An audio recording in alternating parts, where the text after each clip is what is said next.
Let's go Cincinnati Bengals at Minnesota, the Minnesota Vikings. It's Jake Browning. It's Carson Wentz.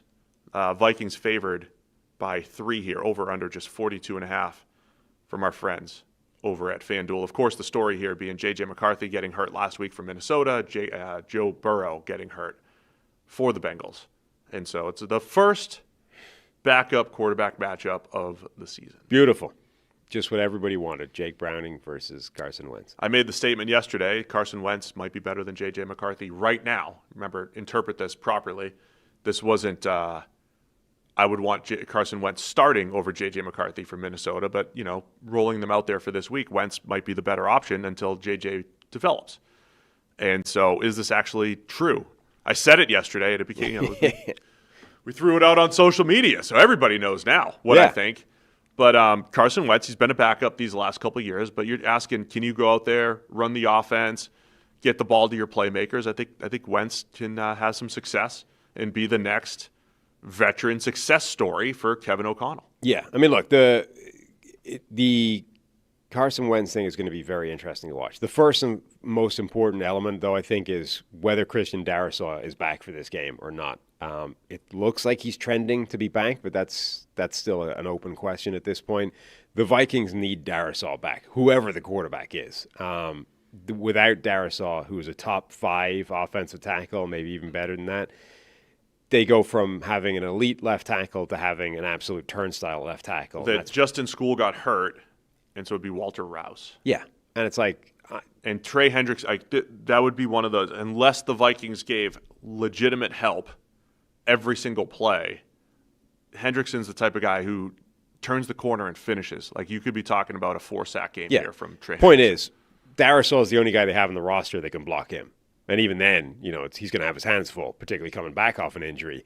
Whichever of the backup left tackles is out there cannot block Trey Hendrickson, not even close. So they need Christian Darasaw back in the lineup. If they get Christian Darasaw back in the lineup, now I think the Carson Wentz thing becomes pretty interesting, because you do have this prototypical size, arm strength, guy that wants to go big game hunting in terms of deep shots deep down the field. Remember how much that Sam Darnold did last year, 99-yard bombs to Justin Jefferson that haven't been there really for most of this year so far. 99 yards? 99, 97? It was a 97, It was whatever. Not air yards, but total, yeah. Well, yeah. Just saying. But there was a very long touchdown from the back of his end zone, right? Anyway. He's got a good arm. He is the type of quarterback that I think could be pretty interesting with Kevin O'Connell pulling the strings. Now, look, it's also fair to say that he's on his 6th team in 6 years. There's a reason why these teams are not, jumping back into the Carson Wentz experience every single year. And even the Vikings didn't have him until they decided Sam Howell was a disaster and got rid of him. And then, Carson's not doing anything. Let's bring him in. So, there are reasons to think that there's no reason it should go well. But because Kevin O'Connell's track record, because of the arm, the size, blah, blah, blah, and if they get Darasaw back, I'm at least intrigued for a week. Oh, yeah. I mean, Carson Wentz was good for a period of time. And then even when he got run out of Philadelphia, I don't think he was awful necessarily. But, yeah, he had 2 chances.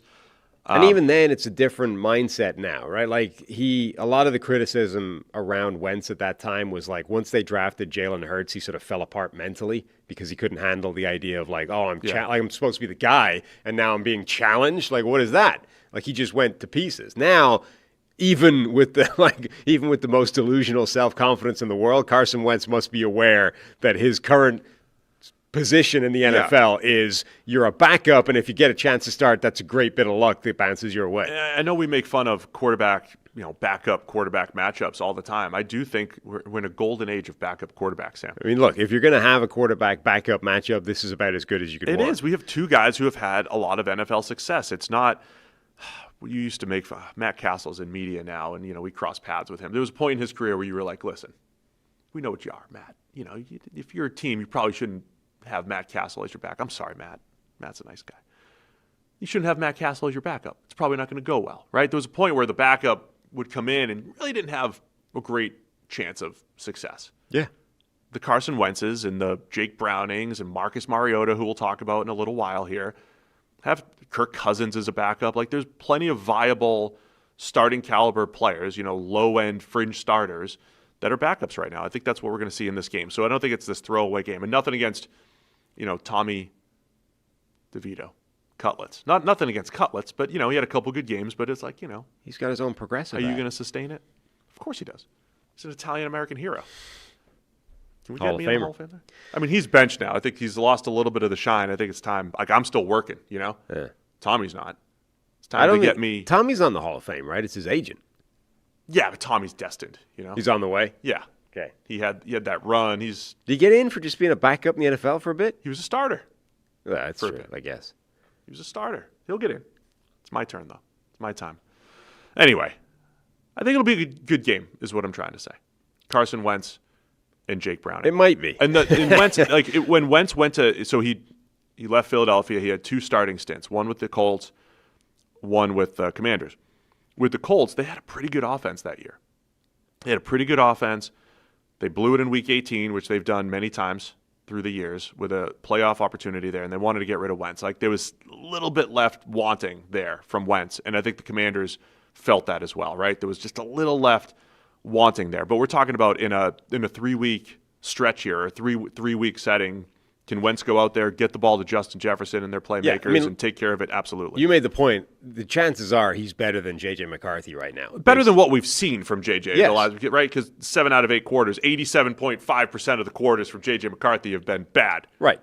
Hey, guys, real quick. Only 40% of our viewers are actually subscribed, so let's change that. Hit that subscribe button, and now let's get back to the action. So the chances are this is an upgrade for the offense. If Darasaw is back in the lineup, it's an even bigger upgrade for the offense. The Vikings are actually extremely banged up, which is, obviously J.J. McCarthy being down, Darasaw coming back. You've had Andrew Van Ginkel has been out as well. He could be back for the game. They've got Jeffrey Okudah was down as well. Like they're banged up everywhere. So this is a team that's missing a lot of their important players. Aaron Jones is on IR now, so Jordan Mason is the bell cow running back for them. Like they've got some significant players that are missing that's going to give the Bengals an opportunity. So on the other side, every single week, like clockwork, you and I say, let's take a look at the quarterback against Brian Flores. Let's take a look at this Flores defense and how that blitz and trickeration and crowding the line of scrimmage, how is that going to affect the opposing quarterback? NFL Pro, some stats on Jake Browning from 2023. Browning had a league-high 57.7 drop-back success rate against the blitz in 2023. Okay. Now, there's way more sources now than there were a decade ago when it comes to blitz percentages and success rates and all these different things. There's probably 5 or 6 sources now that you might see. Everyone defines blitzes differently. I know from PFF to Next Gen to all the other sources, they're just going to define them differently. So you might get different numbers here. But using NFL Pro and their Next Gen stats, Vikings have been blitzing 37% of the time this year. That's only 6th highest. It's not at the top as they have. So they've been going 4-man rush a little bit more. But last week, all 3 interceptions from Browning, all poor decisions, came against the Jags 4-man rush.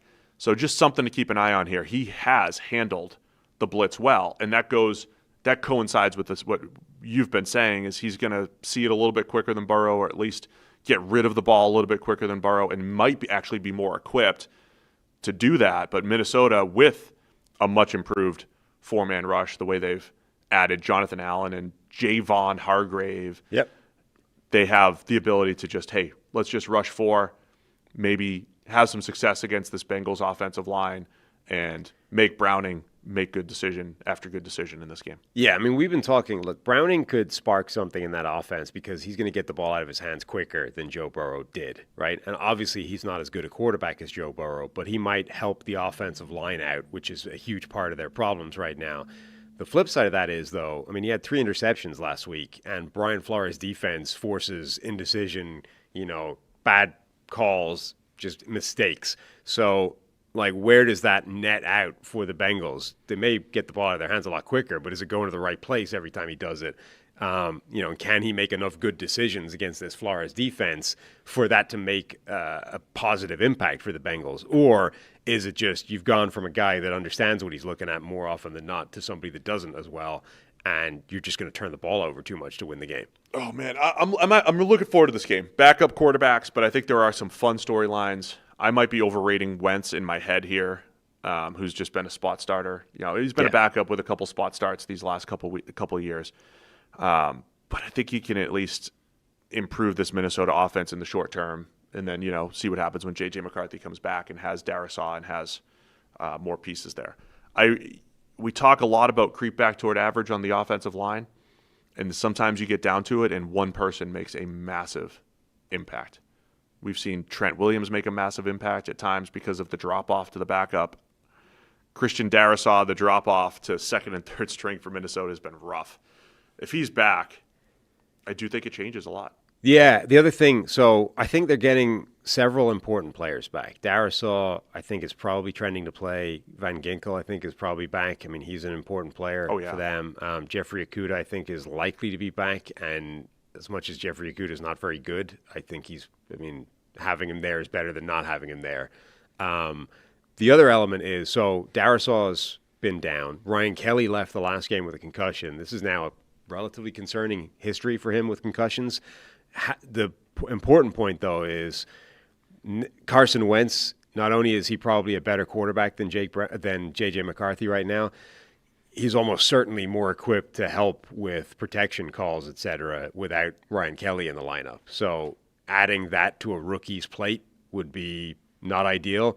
Carson Wentz should have a much better ability to come in and help with a backup center, effectively making sure the protections are in the right place. So, generally there's several ways that Wentz should be better equipped within this offense right now than the version of McCarthy we've seen. Last thing, elite wide receiver matchup. LSU's Justin Jefferson, LSU's Jamar Chase. The fact that those two were on the same team was better is crazy. Yeah. Anyway, man, as we talk through it, my heart's actually saying Cincinnati because I feel like Browning throwing to those guys is a bit more of a known commodity, and I don't know what I'm going to get from Wentz. No. And then there's a part of me that's like, I just think Minnesota's a better overall team.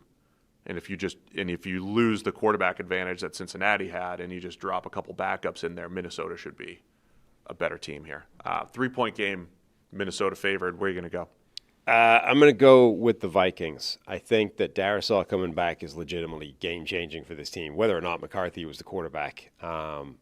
I think that takes away the only good player in the Bengals defense as well. I'll take Minnesota as well. I'm feeling a 16-0 week for me in picks. Of course. Anyway, I'm confident this week. Yeah, why wouldn't you be with your track record? Yeah.